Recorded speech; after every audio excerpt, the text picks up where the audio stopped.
Baik, di sini saya akan menjelaskan bagaimana menjelajahi hubungan otak dan iman. Neurologi menunjukkan bahwa otak manusia memiliki peran aktif dalam memproses dan merespon pengalaman iman. Area-area tertentu dalam otak, seperti lobus frontal, temporal, dan sistem limbik, terlibat aktif dalam aktivitas spiritual seperti doa, meditasi, pengambilan keputusan moral. Hormon dan neurotransmitter seperti dopamin, serotonin, dan oksitosin juga berperan dalam membentuk perasaan damai, kasih, dan keterhubungan dengan Tuhan. Yang berikut, otak dan iman. Basis neurologis kepercayaan, di mana pengalaman religius mengaktifkan area otak seperti lobus frontal, temporal, dan parietal. Neurotransmitter seperti serotonin, dopamin, dan oksitosin juga berperan.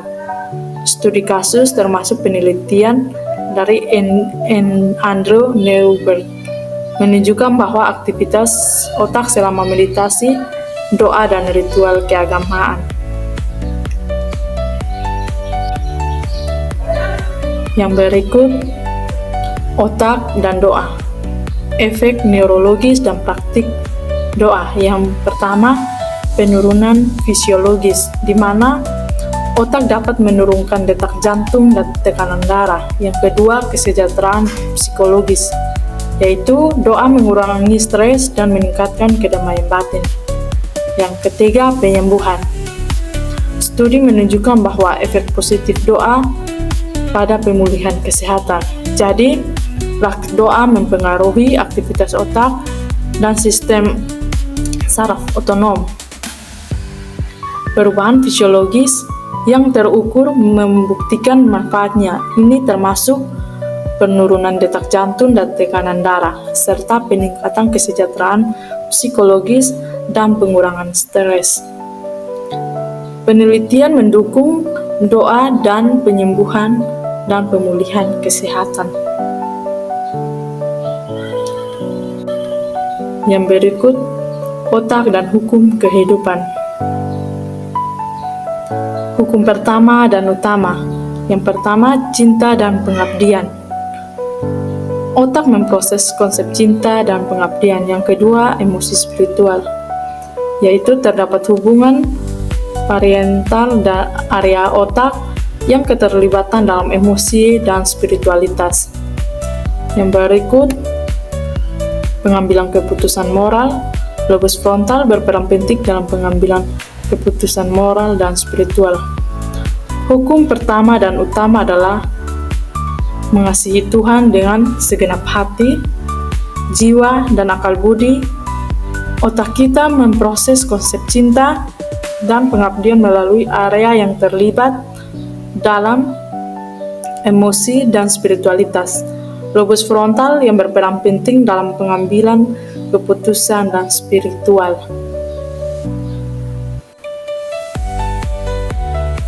Yang berikut, otak dan penderitaan. Respon neurologis terhadap kesulitan. Yang pertama, amigdala dan korteks singulat.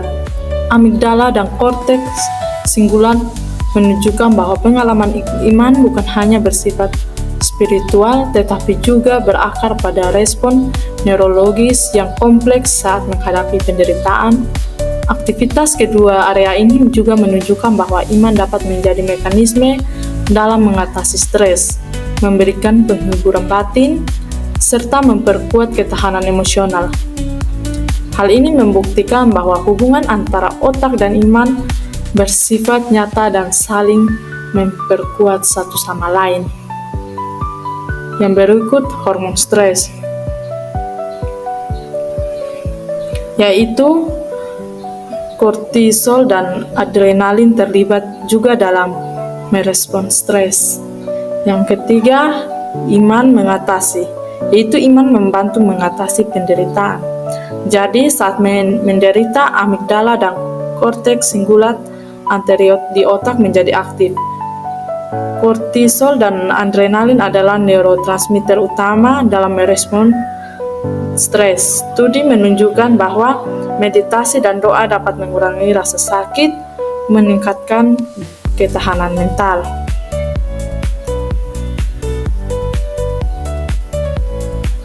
Yang berikut, otak dan karakter. Membentuk moralitas dan etika. Yang pertama, peran lobus frontal. Lobus frontal penting dalam pengembangan moralitas dan etika. Yang kedua, pengaruh nilai agama. Nilai-nilai agama dapat membentuk karakter. Yang ketiga, dilema moral, yaitu otak memproses dilema moral dan konflik nilai. Lobus frontal memainkan peran kunci dalam pengembangan moralitas dan etika. Nilai-nilai agama secara signifikan mengaruhi pembentukan karakter. Otak juga memproses dilema moral dan konflik nilai. Studi ini menunjukkan efek positif pendidikan agama pada perkembangan moral anak-anak. Yang berikut, otak dan kesucian. Pengalaman transenden dan pencerahan, di mana pengalaman mistis dan transenden memicu aktivitas otak yang unik. Perubahan neurologis terjadi berhubungan dengan keadaan kesadaran yang lebih tinggi. Kesucian terkait dengan kesejahteraan psikologis. Studi ini juga mengamati efektivitas otak para mistikus biarawan selama meditasi mendalam, yaitu aktivitas otak unik, yaitu pengalaman mistis memicu aktivitas otak yang khas. Yang kedua, perubahan neurologis, yaitu keadaan kesadaran tinggi terkait dengan perubahan otak. Yang ketiga, kesejahteraan psikologis. Kesucian berkorelasi dengan kesejahteraan mental. Yang berikut, studi meditasi, yaitu penelitian pada mistikus dan biarawan.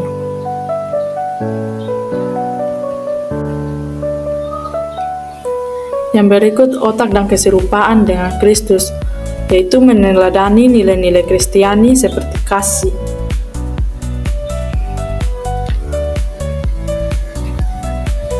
Latih otak untuk mengasihi. Yang kedua, pengampunan. Kembangkan kemampuan mengampuni. Yang berikut, pelayanan, yaitu dorongan untuk melayani. Otak dapat dilatih untuk meneladani nilai-nilai Kristiani seperti kasih, pengampunan, dan pelayanan. Neuroplastisitas berperan dalam membentuk karakter dan perilaku lebih baik. Program pelatihan otak berbasis nilai Kristiani juga dapat meningkatkan empati dan kasih sayang. Yang berikut, implikasi neurologi dalam kehidupan sehari-hari. Pemahaman neurologi dapat meningkatkan praktik spiritual. Bidang ini memiliki aplikasi dalam konseling pastoral, pendidikan agama, dan pengembangan diri. Namun, etika penting menghormati kepercayaan dan otonomi individu. Yang pertama, konseling pastoral, yaitu meningkatkan dukungan spiritual. Yang kedua, pendidikan agama, yaitu memperkaya pemahaman keagamaan. Yang ketiga, pengembangan diri, yaitu membantu pertumbuhan pribadi. Kesimpulan, integrasi ilmu dan iman untuk kesejahteraan holistik. Presentasi ini merangkum poin-poin penting tentang hubungan otak dan iman. Penting untuk menjelajahi keterkaitan ini melalui penelitian. Harapan besar terletak pada penelitian ini lebih lanjut di bidang neurologi untuk kesejahteraan holistik. Neurologi adalah bidang multidisiplin yang menelaah hubungan antara otak dan pengalaman spiritual. Studi ini menunjukkan bahwa aktivitas otak berperan penting dalam pengalaman religius seperti doa, meditasi, penderitaan, dan pengambilan keputusan moral. Area-area otak seperti lobus frontal, temporal, parietal, amigdala, dan korteks singular terlibat dalam memproses nilai-nilai etis spiritual. Demikian penjelasan mengenai hubungan otak dan Sekian dan terima kasih. Shalom.